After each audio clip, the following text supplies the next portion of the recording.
संघर्ष करने वालों की कभी हार नहीं होती। आज हम ऐसी ही एक हकीकत से आपको रूबरू करवाएंगे।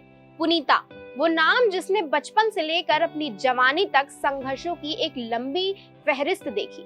लेकिन जो सबसे बड़ी बात थी वो ये थी कि पुनीता ने कभी हार नहीं मानी। समय अच्छा रहा या बुरा, पुनीता ने मुश्किलों का डट के सामना किया।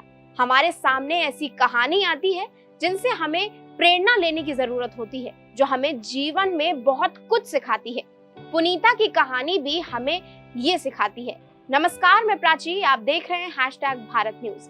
आज हम बात करेंगे एक ऐसी महिला की जिन्होंने शादी के 13 साल बाद अपने सपनों को साकार करने में कामयाबी हासिल की। पुनीता का जन्म बिहार के सुपौल जिले में हुआ था। पिता मजदूर थे, वो 5 बहनों के साथ पल बढ़ रही थी। घर की आर्थिक स्थिति जर्जर थी।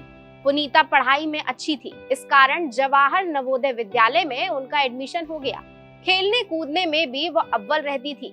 हालांकि जेएनयू से 12वीं करने के बाद पुनीता की शादी करा दी गई।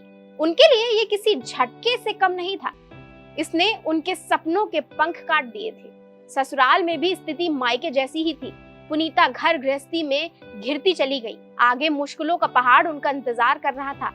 एक समय आया जब उनके पति की नौकरी चली गई। घर के हालात और बिगड़ गए। इस बीच उनके 2 बच्चे भी हो गए। खैर 2004 में पति की दोबारा नौकरी लग गई।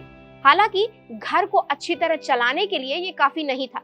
छोटी छोटी चीजों का हिसाब रखना पड़ता था। पुनीता को लगा कि अब बात यूं नहीं बनने वाली। उन्हें अपने बचपन की याद आई। वो बेहद जुनूनी हुआ करती थी। दोबारा एक ऐसा वक्त आया जब उनके अंदर जुनून उस वक्त का परवान चढ़ने लगा। जब शादी के 13 साल बाद 2007 में उन्होंने ग्रेजुएशन में एडमिशन लिया।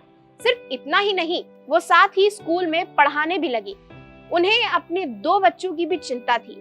वो कतई नहीं चाहती थी कि जिस तरह का अभाव उन्होंने अपनी जिंदगी में देखा, बच्चे भी उससे गुजरे। घर संभालने के साथ साथ वो सरकारी नौकरी की भी तैयारी करने लगी। इस समय तक उनकी उम्र 33 साल हो चुकी थी। इसका सीधा सा मतलब था कि वो कई प्रतियोगिता परीक्षाओं के लिए एलिजिबल नहीं कर गई। अब पुनीता के सामने जो सबसे अच्छे विकल्प थे, उन्होंने उनमें भी संभावनाएं तलाशना शुरू कर दिया। इसी के तहत उन्होंने बीपीएससी के लिए तैयारी शुरू की। साल 2018 में पुनीता बीपीएससी की परीक्षा पास कर बिहार में असिस्टेंट टैक्स कमिश्नर बन गई। बीपीएससी में सफलता हासिल करने से पहले पुनीता ने हाई कोर्ट में भी पैरा जुडिशरी स्टाफ की परीक्षा पास कर ली थी। हाई कोर्ट में उन्होंने इस पद पर नौकरी भी की। इन सब के बीच पुनीता ने दोनों बच्चों को भी पढ़ा लिखाकर अच्छे कॉलेज में दाखिला करवा दिया। इस इंस्पिरेशनल स्टोरी के साथ मैं प्राची आपसे लेती हूँ अब विदा। तब तक के लिए आप बने रहिए #भारत न्यूज के साथ।